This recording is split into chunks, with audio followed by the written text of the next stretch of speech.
What is good, Yankees universe? KOD Nation, stand up. You degenerates, wake up and get your coffee. Welcome to another episode of the Yankees Morning Brew on this fine Wednesday, June 8th. I missed you guys yesterday, honestly. I really do. Normally, my normal routine when I wake up is wake up, walk the dog, clean the stuff out my eyes, and get ready to talk with the peoples. But we're here.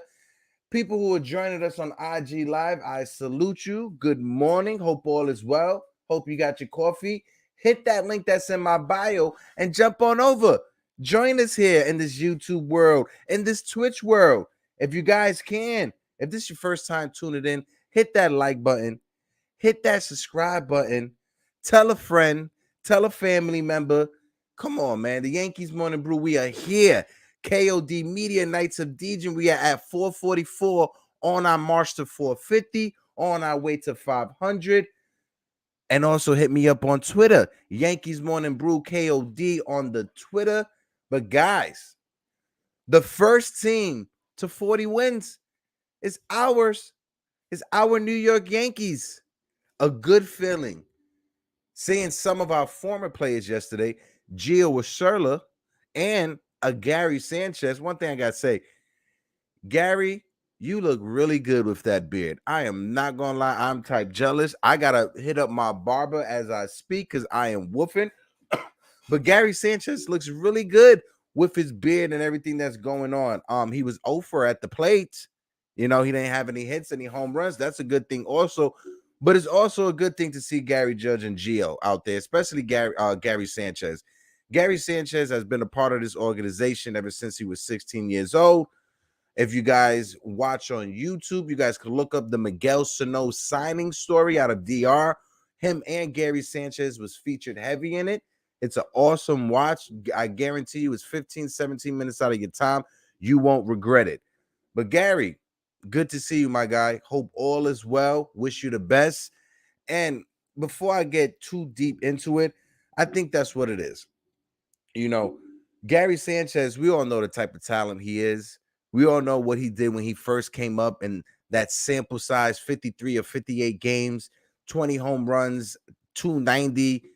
We all know what he did.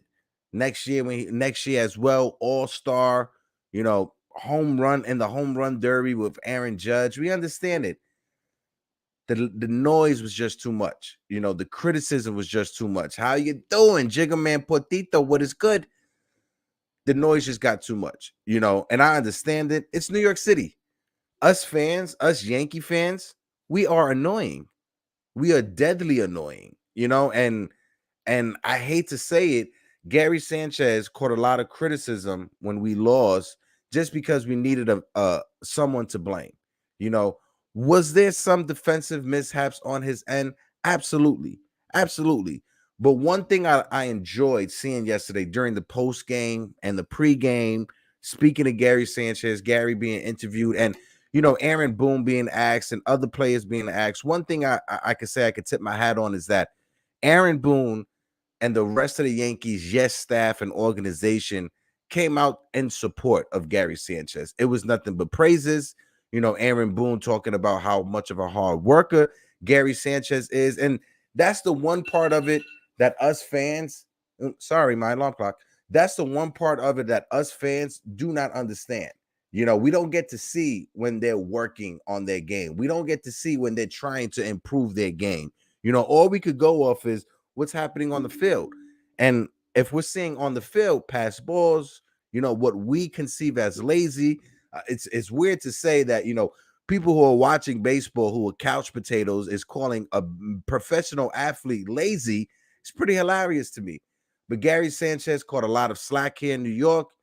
It wasn't the expectations that we thought we was going to get out of him. Guarantee if you go back to it, the Yankees and Gary Sanchez probably wanted to make better of the situation, but it is what it is. Right now, Gary Sanchez is having a bounce back season. His OPS is basically on par with what it was in 2017 and 2019 when he was an all-star. His OPS plus, his slugging, everything. My man Keith, what is good? Salute, Keith. Hope all is well. Hope all is well. But yeah, great game, awesome. We're gonna deep dive into the stats. I got some stuff on Joey Gallo too. Just give me a second. I got a lot of things to talk about when it comes to my man Joey Gallo. But before we do that, we got some breaking news, and I'm gonna bring in my man, the special guest, the evil mastermind of this whole thing, my man Jigga Man Portito. Jigga Man, Yo, what what's is up, good? man? What's Good up, bro? How you morning. doing? I'm good, Bro, man. I had to join you this morning. If it's cool with you, we got some breaking news, bro. Let's break down some of this stuff. Did you hear? Joe Madden has been fired, bro. After a 12-game losing streak. Listen, with a Shohei Ohtani and a Mike Trout, you got no excuses. Do you remember this guy? 2016. He was a World Series champ with the Cubs. 6 years later, welcome to America in 2022, where unemployment is a real thing. Oh my God, did I say it? I'm sorry. Too soon? I mean, listen. Just a little bit. Yeah, all right, maybe. But you know what? When Ken Rosenthal asked this guy, were you surprised? His response was, you always rely on people in charge to road the tea leaves.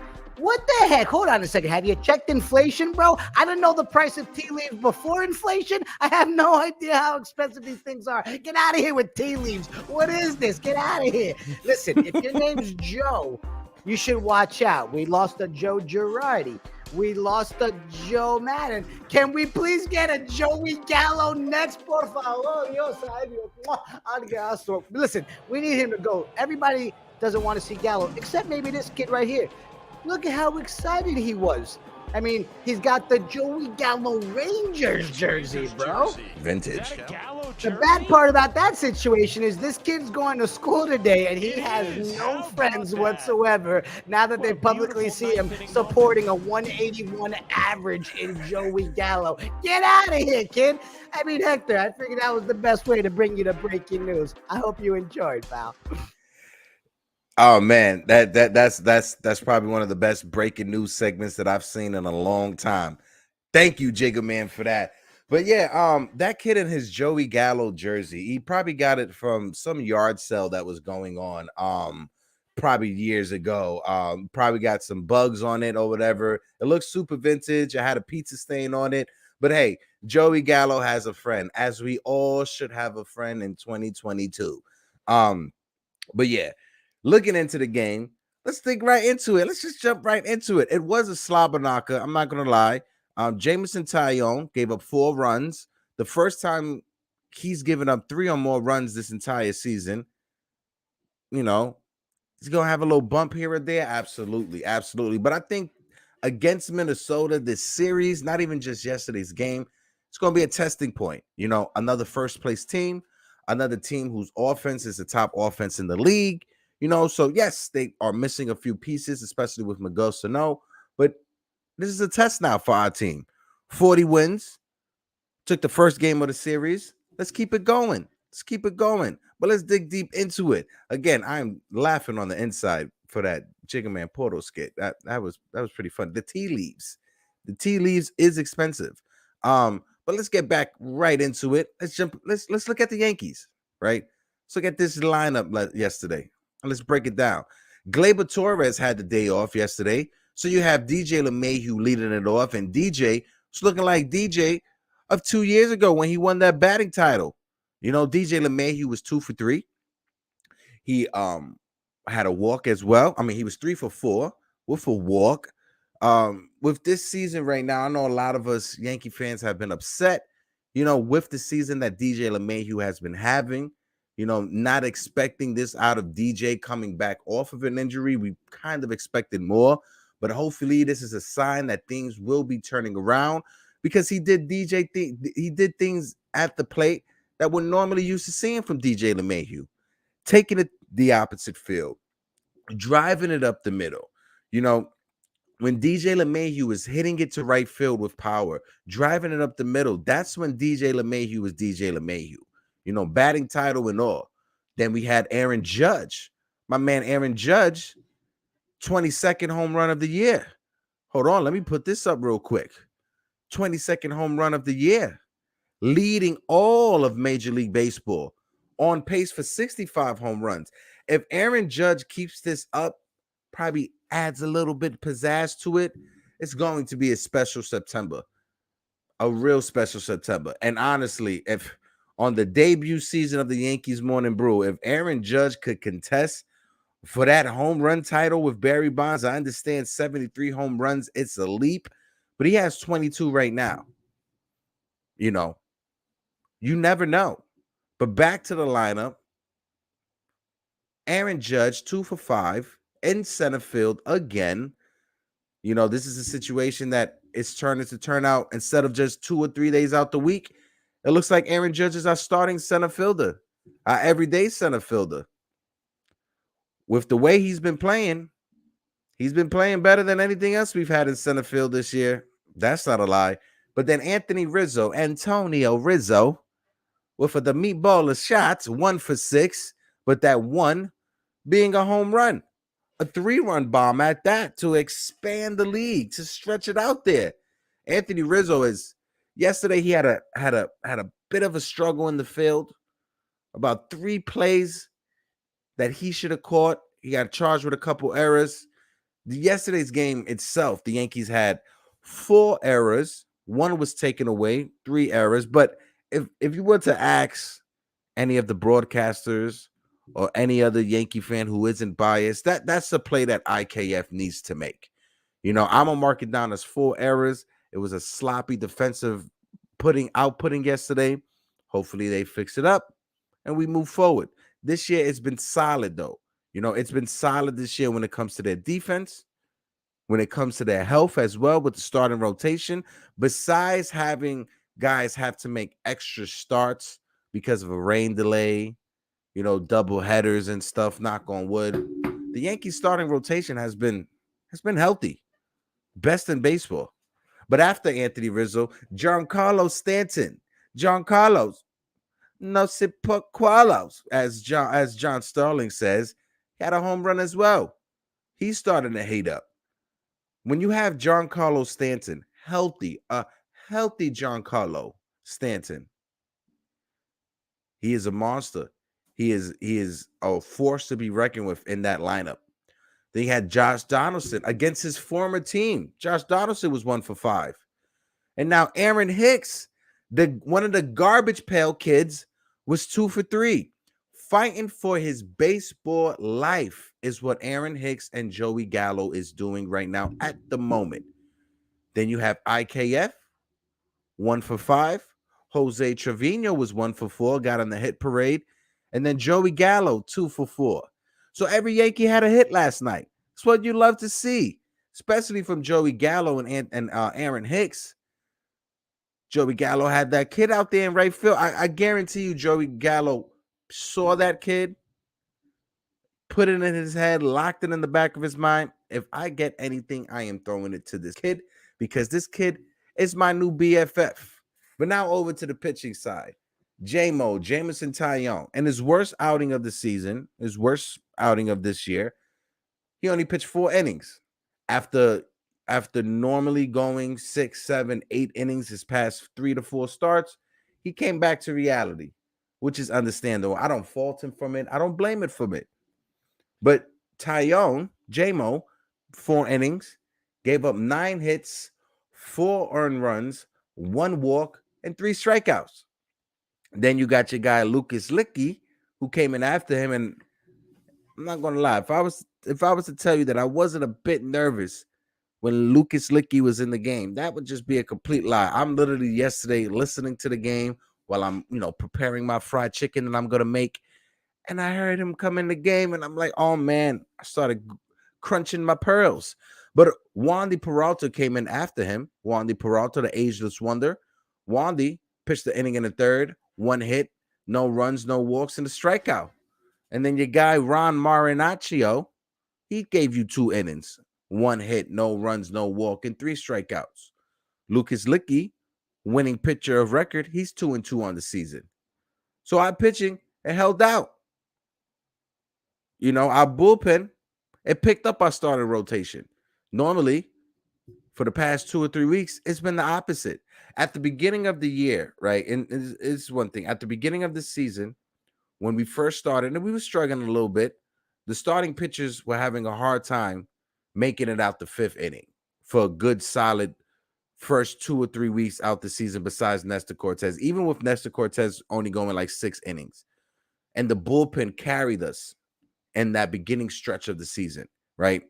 As the season progressed and the starting pitchers stretched themselves out a little bit more, if the roles reverse, we caught injuries when it comes to Chapman, Green, Lewisica, but then our starting rotation started carrying our bullpen.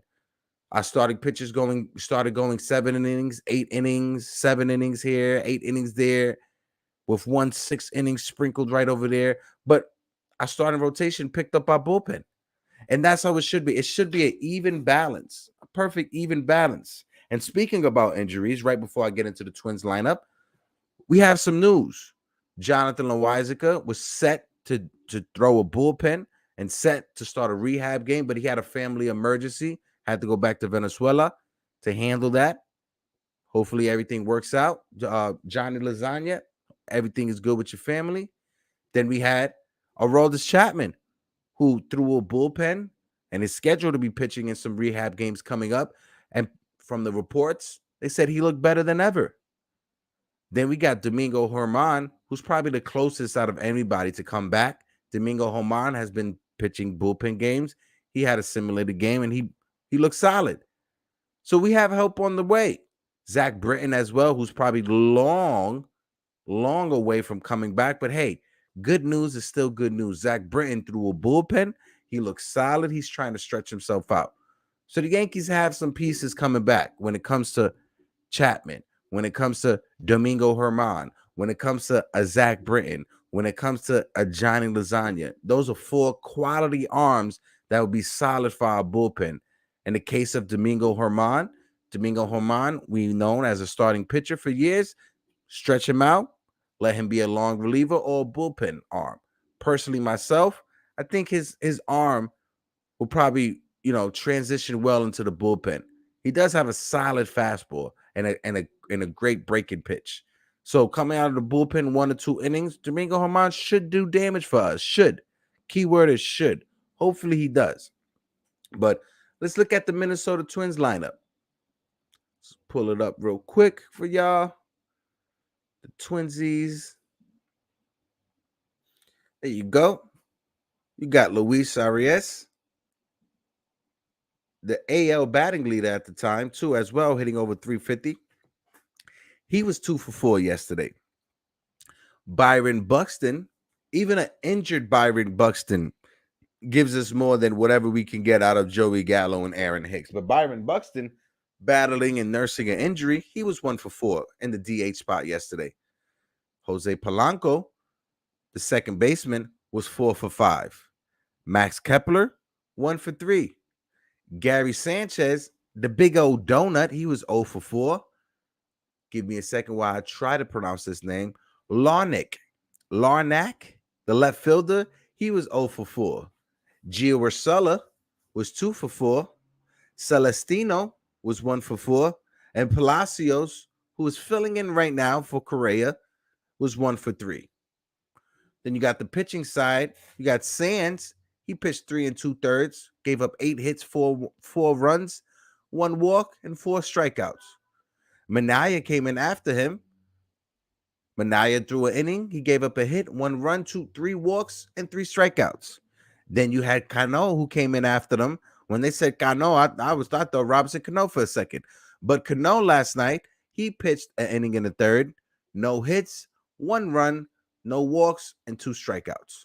Then you got Tyler Duffy, who came in afterwards. And then this is when Anthony Rizzo had that 3-run bomb off of Tyler Duffy. Tyler Duffy pitched the inning, 2 hits, 3 runs, 1 walk, and 2 strikeouts. Then you got Miguel, who came in right afterwards. Miguel pitched 2 innings, 3 hits, 2 runs, 1 walk, and 1 strikeout as well. The losing pitcher of record was Sands at a record of 0-2 on the season so far. So, Minnesota Twins, they gave a good fight. They literally gave a good fight. But hey, when you have this Yankee team who's having their first test of the season, in my opinion, going against another division leader, going against a team that has over 35 wins. I believe the Minnesota Twins have 35. let me correct myself. I'll correct myself later on. But even still, a good solid test, game one. And you guys know how the Yankees and the Minnesota Twins have some history, especially within these last 20 years in the playoffs. Salute my guy, BX Sports Jedi. Yankees Brew Hector, smash those likes. Thank you so much, Kev. Again, everybody who's watching, if you guys aren't a member of the Jedi Nation, please look up my guy, BX Sports Jedi. He does great watch-alongs, whether it's the Knicks, whether it's the Yankees, whether it's the Rangers. Hopefully soon, Kev and I, we could reconnect and we could do a Yankees watch-along. It's been a minute, and I'm fiending for a Yankees watch-along, Kev, but email me, let me know. If my voice doesn't annoy you, I will be there, and I will be right next to you. But Kev, thank you for coming through, brother. Totally appreciate you. Anytime you or Michael Caputo want to come on and chop it up about the Yankees, you're more than welcome to. Again, if you ever want me for a watch along, I miss our watch alongs. I miss you, player. Hit me up. But guys, let's get back into this. As I was saying, the Garbage Pail Kids, Joey Gallo and Aaron Hicks are fighting for their baseball life right now, right? And we've seen it. Aaron Hicks had a couple of hits. Joey Gallo had a couple of hits. Joey Gallo made a friend out there in the stands who had a Joey Gallo jersey on. Let's see what we can get out of them. If we could ride their hot hand for the next week or two, figure it out. We got the trade deadline. That's a month and a half away. Something would happen. Because now all of a sudden, when you check all the mainstream outlets, whenever they talk about the Yankees, whenever the Yankees are brought into conversations, everybody want to talk about how the Yankees are the best team in baseball, how the Yankees starting rotation is the best in baseball, how this Yankee team is as sacrilegious to say it, just as good as those 98 Yankees. This team right now is on pace for 117 wins. The 98 Yankees won 114. Now, I'm going to hold back my optimism, my excitement as a Yankee fan. Would I want them to get to 117 wins? Absolutely, right? Absolutely. The most important thing for me is being healthy for the rest of the season. That's all I care about. Would it be nice to get to 117 wins? Absolutely. Would it be bragging rights? Absolutely. But if we don't get to 117 wins and we get kicked out in the first round, it all means nothing. Absolutely nothing. So, health. We got Cashman, who's an evil mastermind himself behind the scenes. He's going to come out with a deal that none of us expected, guarantee you that. But when you look at this Minnesota Twins and the New York Yankees, let's look into the trade that happened, right? IKF, Josh Donaldson coming over to the Yankees, Gary Sanchez, Gio Urshela going over to the Twins. Who won the trade? Was it a fair trade? Who won it? In my opinion, and this is just my opinion as a Yankee fan, I would give it to the Minnesota Twins. Even though our team has 40 wins, IKF has been solid. Josh Donaldson, even though he's a butthead and a knucklehead, he's been okay. When you look back at what happened against Detroit, the Yankees being able to figure out that pitcher, credit goes to Josh Donaldson for that. Recognizing that the pitcher was tipping his pitches, giving easy recognition for us, the Yankees hitters. So credit to Josh Donaldson for that. But the Minnesota Twins, in my opinion, won that trade for the simple fact they were able to move that Josh Donaldson money and get Carlos Correa. Now, would Carlos Correa have signed with the Yankees for the same money? I have no idea. Apparently, the Yankees didn't even have a meeting with Carlos Correa. We can't say what could have happened and what would have happened. We don't know. Am I upset that Gio and Gary's not here? No, because what we've got is better. Our team is a lot better. Oh, I got you right now, Kev. I got you right now.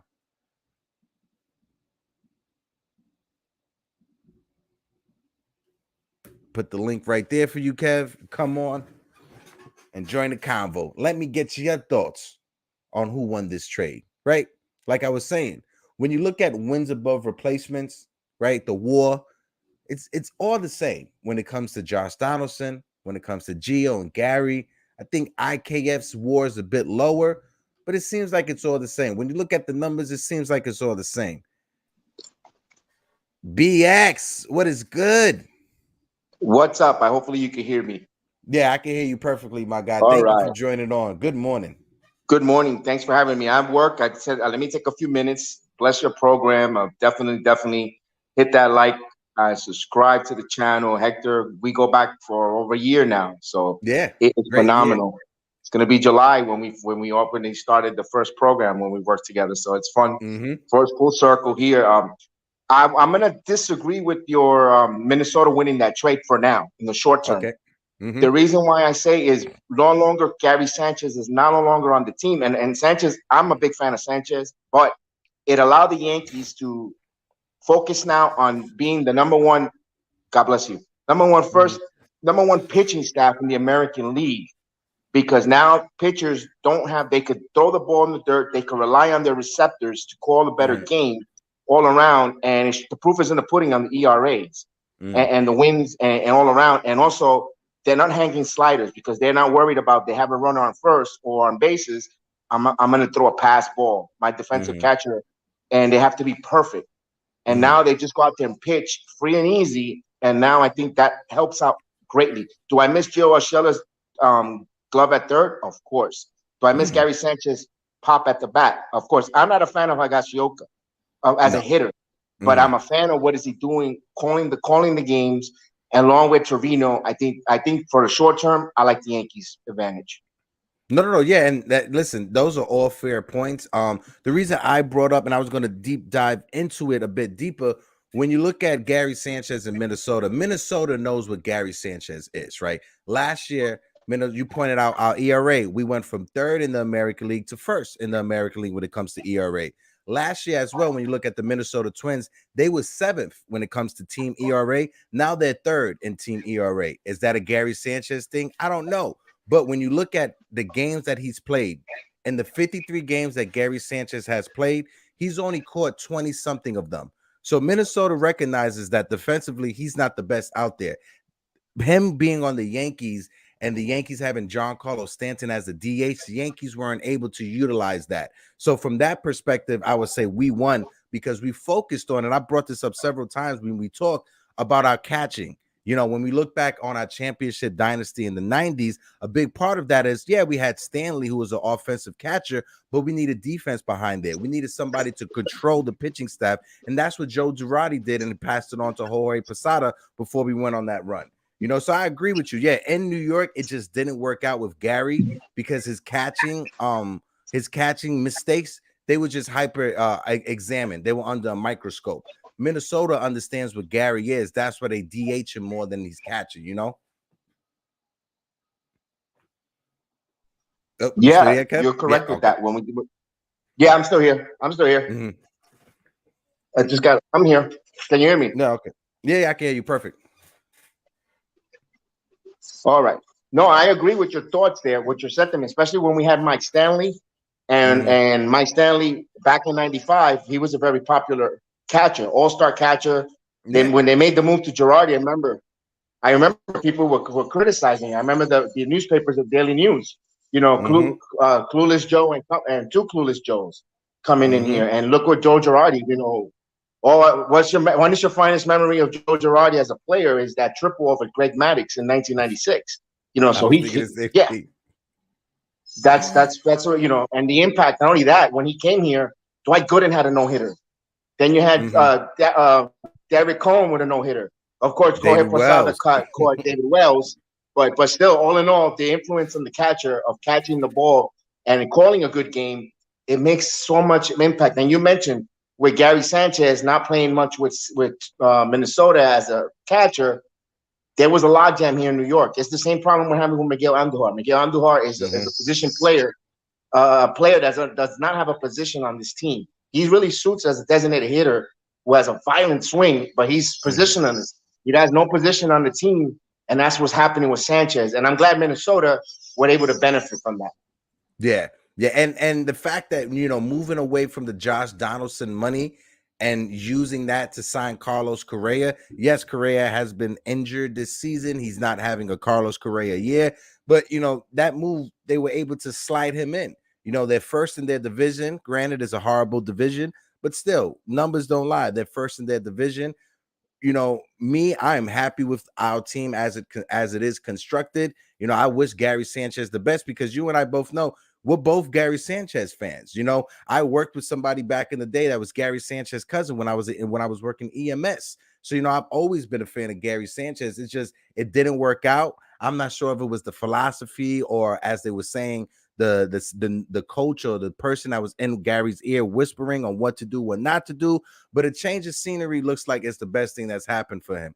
Gary Sanchez is leading all of Major League catchers when it comes to his RBIs at 27. So I just wish him the best. I just hope within these next couple games he doesn't go off and hit 6 home runs against us. That's all I'm wishing for, Kev. Yeah, I agree with you there. Now, it's interesting, like you were mentioning about the mainstream media about who the Yankees might get, a left fielder. I mentioned since April. Would love the Yankees to see if it's possible to try to get Benintendi. Now now you hear it all over mainstream. I've been, we've been covering it, either myself or it's over Yanks with Michael Caputo as a cheap plug. We mentioned I would love to get Rocco Baldelli. Benintendi. Look at me thinking about something else. I know. And I love Benintendi from Kansas City. Man, he fits Yankee Stadium. Left-handed bat who can play left field. I actually said Michael Conforto before the injury, because Michael Conforto could play a little center field. You could sprinkle him around, but he's done. He's injured, and Rocco, and again, back to Benintendi, he is a good hitter in Yankee Stadium. He's got good numbers in Yankee Stadium. I love it. And it will go right into history. How many former Red Sox left to another team and became a Yankee and helped contribute with us? There's been a plethora of those type of players. Benintendi is somebody that I like as well. Ian Happ from Chicago, the Chicago Cubs. He's a switch hitter that could play all positions in the outfield. That's somebody that I like as well. Of course, the big sexy name when it comes to Juan Soto. I don't think that's going to happen this year.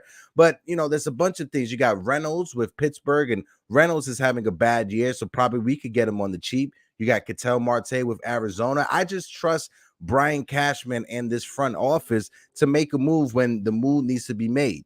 There's gonna come a time in the season where Aaron Judge can't carry our team for a good 1 or 2 weeks. We're going to get that stretch. Same thing with Giancarlo Stanton.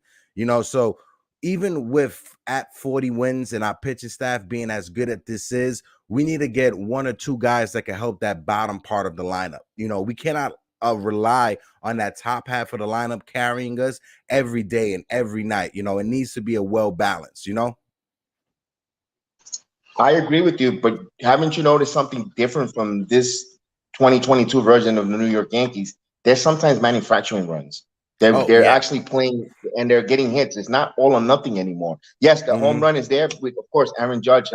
Aaron Judge leads the majors in home runs. Then the top 3 are in the Yankee lineup, RBI getters and home run hitters.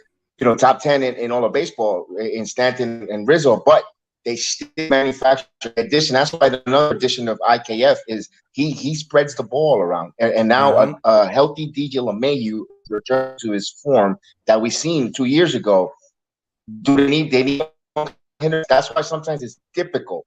Or when to Boone to put out there Hicks, Higashioka, and Gallo in the same lineup. That gets a little bit tight. Yeah. No, I feel you 100% on that, because you're just penciling in an automatic 0 for 4 when you see Hicks, Higashioka, and Gallo in the same lineup. Yeah, when they do get hits, I love when I do the watch on. I go, whenever Gallo gets hits, I go, oh, a broken clock is correct twice a day, and Gallo gets some base. Listen, the garbage pail kids are fighting for their baseball life at this time. I like that analogy. I like that one. That was a good one. The Garbage Pail Kids. I remember collecting those little back then. That's a good one. That's a good one. Man. I like that one. Yeah, but no, but like I brought it up, 40 wins, right? Looking at this team, you brought it up. A big part of this team, the big difference from last year to this year, it's not all of nothing. IKF was a solid and a great pickup for not only his defense, but his offense as well. When you look at his stats from last year, he had 177 hits. That would have led our team, the New York Yankees, last year. So that right along makes me excited. He doesn't strike out as much. Yes, I wish he was able to draw the walks, but it's a give and take. Like if he was able to draw more walks, I would want him in the leadoff spot. But I like where he is at the bottom of this lineup. Then we have Gleyber Torres, who's finding himself. When Gleyber Torres is on, Gleyber Torres is one of the best players in second basemen in baseball.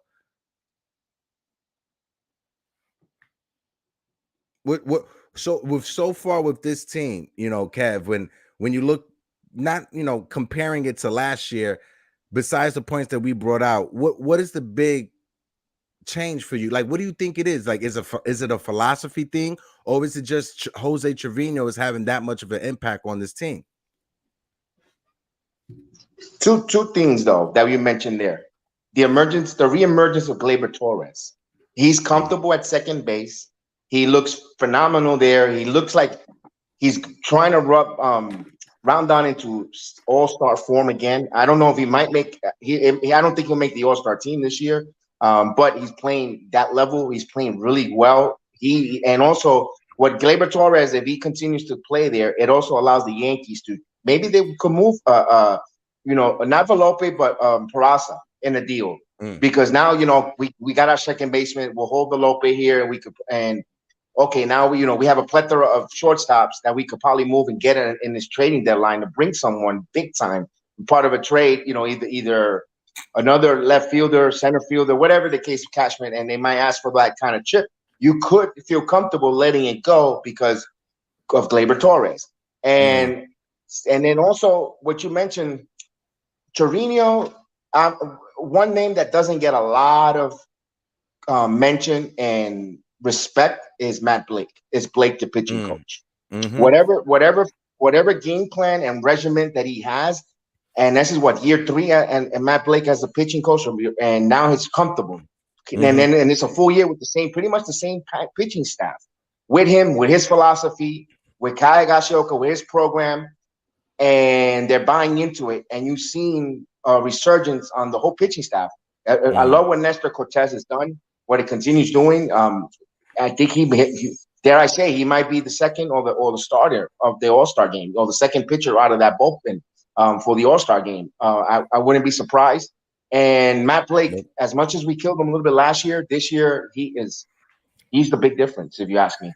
Not that's great point, and it's not even from that aspect that you brought up too. Matt Blake, right, and this training staff, because this Yankee team has been super healthy. Knock on wood, knock on everything I can, but this entire pitching staff starting rotation has been healthy. We've had a few spot starts here and there from other pitchers, but that's because of like rain delays and double headers, but this Yankee team as a whole, 1 through 5, it's been the healthiest that I've seen a Yankees rotation in years, right? When you go back, look past these past 20 years, has there ever been a Yankees rotation 1 through 5 that's done the damage that this group of guys have done? I can't recall any. And then you see that they're all together when it comes to what CC Sabathia did, implementing everybody being in the bullpen when the starter is warming up. And then when you look at the dugout, when you look at the dugout, you see the 3 Stooges all together when it comes to Garrett Cole, Jameson Taillon, and Jordan Montgomery. They're all huddled around each other, looking at the iPad, trying to get better. That right there is a big difference in this starting rotation and in any starting rotations of the past. Garrett Cole got his money. Performing as a starting pitcher as an ace is one thing, but being able to be a teacher and taking other guys under your wing the same way Verlander did for him, that right there is what impresses me the most out of Garrett Cole. Yeah, those are the intangibles that is not measured, that is not measured in stats. in analytics is those are the type of things that will bring that. You're never going to have an analytics department get you that. That's the heart and the hunger and the desire to win. Yeah, Garrett Cole makes $36 million a year, of course, but deep inside, he wants to win a World Series with the Yankees. He wants to prove that his money was well spent and make it seem like, you know what, if you want something great, you have to invest. It opens the doors for pitchers and other people around the league. Yes, you could still get paid and go. You could have your cake, eat it in two. And he's trying to prove that, in my opinion, with his hard work and his ethic. Yeah, does he frustrates us? Oh yes, because the only thing we remember is that last year's wild card game, the failures there. You're like, and it's like, we need you to get over. And you know what? That's the last thing we think about him, but we don't see the intangibles that he's doing with this young pitching staff. With everyone, Jordan Montgomery much better this year, Nestor Cortez, and so forth. I'm excited to see. I would love him. I would love them to give just to bring up in the bullpen Davy Garcia, because I am a big fan still of Davy Garcia. Same. He's in witness protection. I'm like, I wish he would get to work with Matt Blake more, because I think he's salvageable. No, 100%. I've always loved Davy Garcia's arm ever since he was a 19-year-old when he was in the Yankees early pipeline. But one more question that I want to ask you, Kev, right?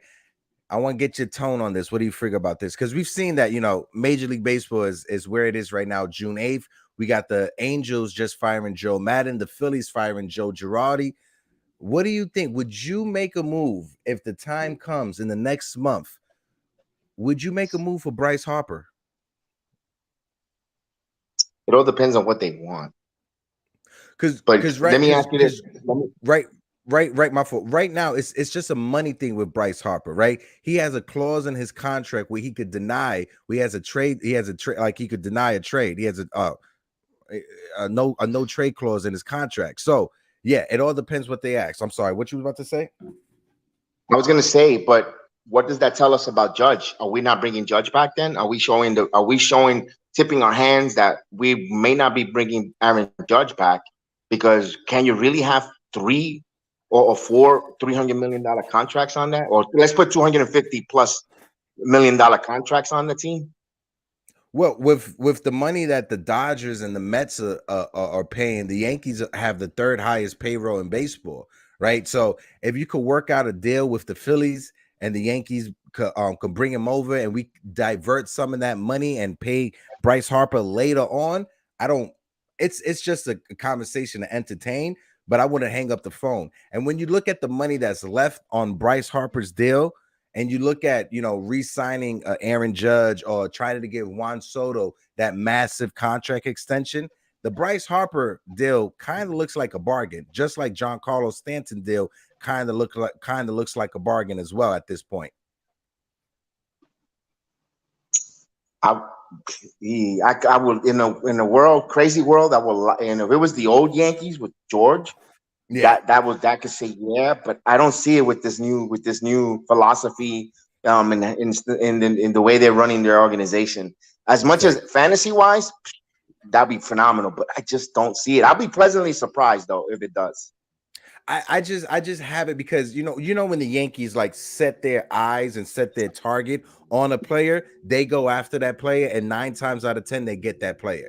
It's just like with Garrett Cole. The Yankees drafted Garrett Cole out of high school. He rejected the Yankees. He went to Pittsburgh a year later, and every year the Yankees were flirting trying to get Garrett Cole. They were flirting trying to get him, and they eventually signed him. Same thing with Juan Soto. Juan Soto, the Yankees wanted to sign him when he was 15, 16 years old coming out of DR, but they didn't have to have the international signing money at the time to do it. So he went to Washington, and now you have the Yankees front office. They have a fixation with Juan Soto, and I think within the next few years, he would be a Yankee.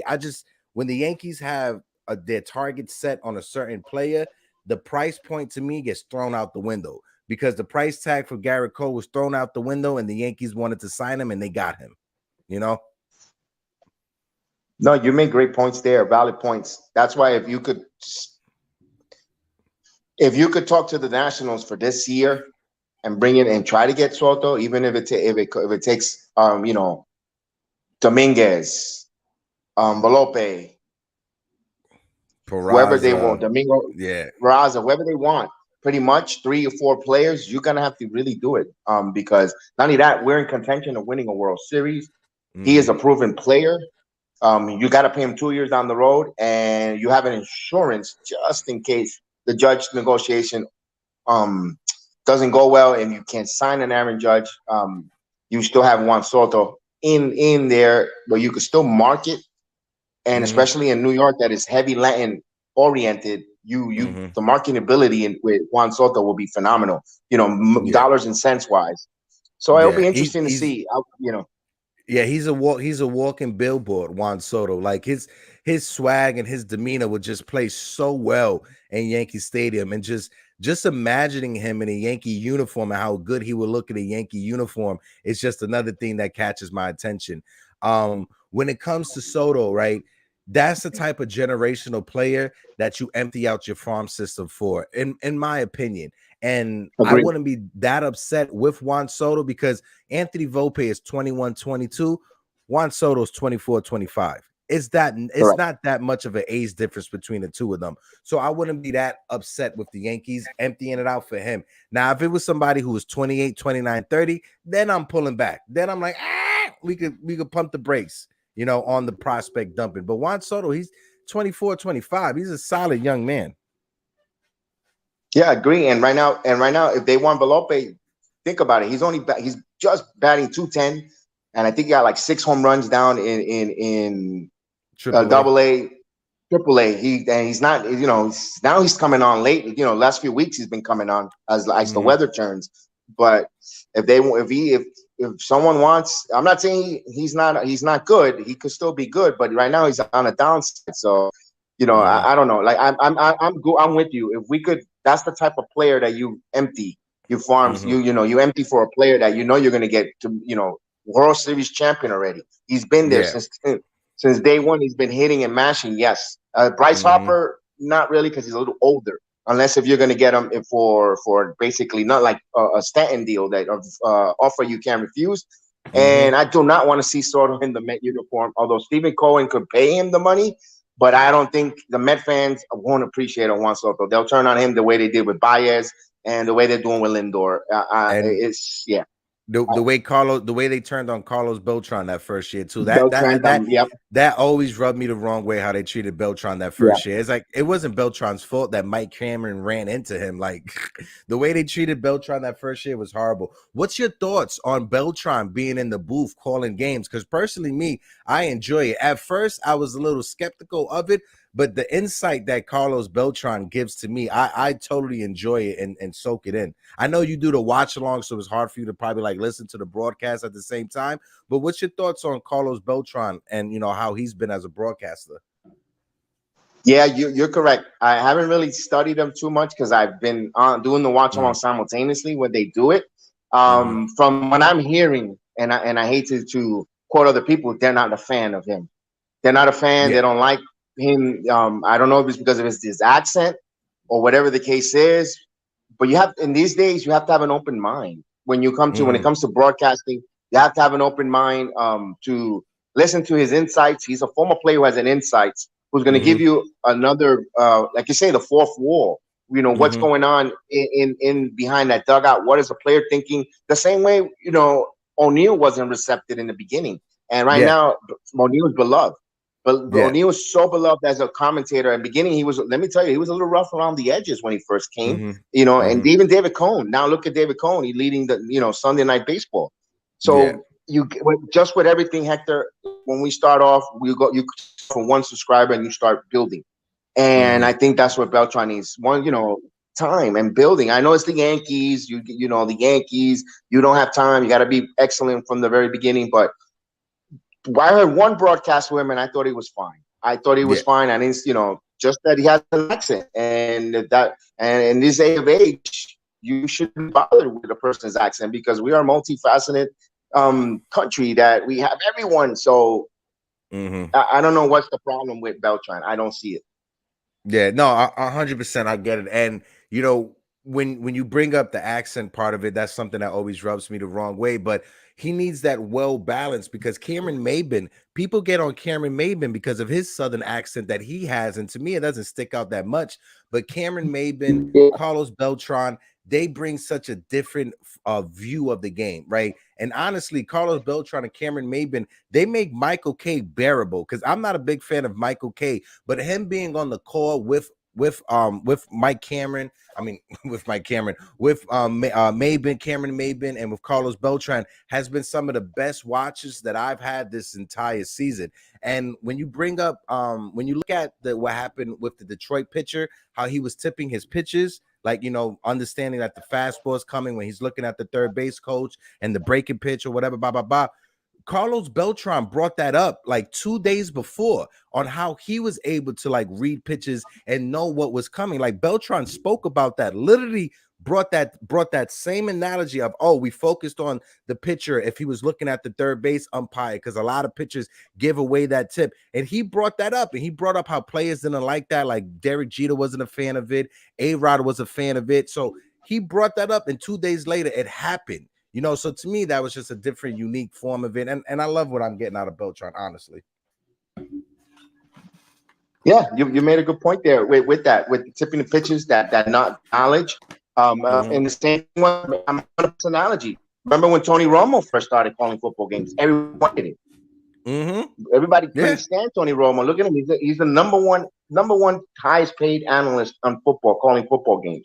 Everybody wants to hear it. Everybody wants to hear his insights. He sees the defense and how to beat that defense on schemes. I know I'm talking a different sport, but it all is the same with the broadcasters. And you just got to give it time. Everyone has to find their niche, and I think Beltran will find his niche. And I think he'll be one of the good ones. I think he's going to bring an insight. He's going to bring a different flair to the broadcast, as well as Maybin. Maybin, phenomenal. Maybin and Rucco works phenomenal. I did hear that when they did them together. I really enjoyed it. That broadcast was a really good broadcast there. I'm a fan of K. I think K is fine. I've been listening to K since he's been on the radio as a radio broadcast with John. So I'm a big fan of them, and I love doing my watch alongs along their style. They've been an influence the way I do watch along, Sterling and K. So I'm going to be a little biased when it comes to them too, and yeah. So I enjoy them. It's all love. As a kid that grew up, taking the cheese off of the pizza and eating it, me and Michael K have very similarities when it comes to that. But it's all love when it comes to that. But Kev, I'm gonna let you go because I'm about to get out of here in a few. I gotta go walking too. I was about to say, be safe at work. Like I said, anytime you or Michael Caputo want to come on, bro, you're more than welcome to. Yes, sir. We'll definitely get you on to the watch along with us. Right now, we're concentrating on the Ranger playoff push here. I know we've been doing once a week Yankee games, but once the Rangers playoff run wraps up, then we'll go back full metal with the Yankees watch along, like the way we had in the beginning of the season prior to the NHL playoffs. Listen, just keep doing what you're doing with the Rangers, because we got to turn it around, and you guys bring that good energy and that good luck. Yes, and thanks for having me. And remember, hit that like and subscribe. And thank you, guys. We'll see you next time. Yes, sir. And like I said, guys, like if you can, hit up BX Sports Jedi. Hit up the Jedi Network, the Jedi Nation, him, Michael Caputo, Chef Dan. They got a UFC thing going on over there, just like we got over here. So you'll see a lot of collabs with my guy BX Jedi and those people and stuff like that. But fellas, it's getting about that time. I'm going just to look up the stats for tonight. Let me just look up the starting pitchers for tonight before I dip out of here real quick. But I love that convo with Kev. Me and him go back. Like he said, in July, we'll make a year since we started doing the watch longs when we first started doing it. And sometimes when you're on this internet and you meet people and you meet friends, the time goes by like that, honestly. I've known Jigga Man for over a year, and it literally feels like we've met last week every time we talk, because that's how good the energy and the conversations are. But for tonight's game against the Minnesota Twinsies, Minnesota has 32 wins, so I correct myself, not 35-32. But for tonight's game, Nasty Nestor Cortez is going. Nestor Cortez is 5-1 with a 1.50 ERA. And 60 innings, he has a whip of 0.87 which is dangerous. He's only given up 38 hits, struck out 68, walked only 14, and the long boys only touched 4 times. Nestor Cortez, solid numbers, all-star numbers, knock on wood. Hopefully he could get his 6th win tonight. And he will be facing off against, former Tampa Bay, Chris Archer. It's been a while since Chris Archer has pitched against the Yankees, but so far this season for the Minnesota Twinsies, Chris Archer is 0-2 with a 3.89 ERA. His whip is 1.35, and in 39 and the third innings, he's given up 36 hits, 32 strikeouts, 17 walks, and the long ball, he was touched 6 times for it. So Chris Archer, the former Tampa Bay Ray, the former Pittsburgh Pirate, Chris Archer and the Yankees have some history. So let's see tonight what happens. Again, Aaron Judge is leading our team with a 315 average, 22 home runs, and 45 RBIs. He has an on-base percentage of 385 and a slugging of 685. And I'm going to need MLB umpires to get their game up and do a little better when calling that lower part of the strike zone against Aaron Judge. Aaron Judge is 6'7", 6'8", but he can't hit the ball when it's down by his ankles. Come on, you got to be fair. You got to be fair. And I understand a lot of people want to rip at the umpires, but if you go on Twitter, umpire grading, look that up on Twitter, umpire grading. There's a Twitter account that literally grades every umpire. And last night, the umpires for the game, they were at a 98th percentile when it comes to getting calls corrected. So we could take 98%, but we could do a little bit better. But guys, appreciate everybody for coming by. Shout out to my guy Kev and the whole entire Jedi Network. Kev, I appreciate you for coming on and chopping it up, talking about our New York Yankees. Again, Jigga Man Portal with that breaking news. Of course, we love the breaking news. Guys, like, subscribe, share on social media, share on with your friends, tell a family member. This has been another episode of the Yankees Morning Brew. You degenerates, wake up and get your coffee. It's 12 o'clock. Wipe the coal out your eye. We out of here.